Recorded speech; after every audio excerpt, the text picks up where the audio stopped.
యేసుక్రీస్తు ప్రభు అధికారంతో సృష్టిని తయారు చేశాడు, కానీ మమకారంతో మనల్ని తయారు చేశాడు.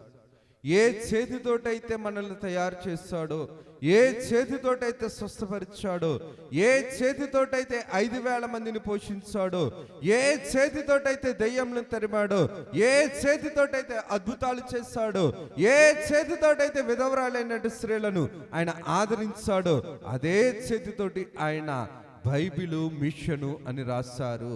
ఈ బైబిల్ మిషన్లోనికి వచ్చిన క్షేమములు అని దేవుడు దైవజనులు దేవదాసయ్య గారి ద్వారా దేవుడే రాయించారు.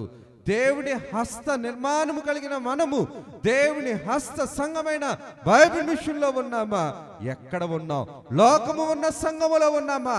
దేవుని ఆత్మ దైవ క్రమము కలిగిన సంఘములో ఉన్నామా?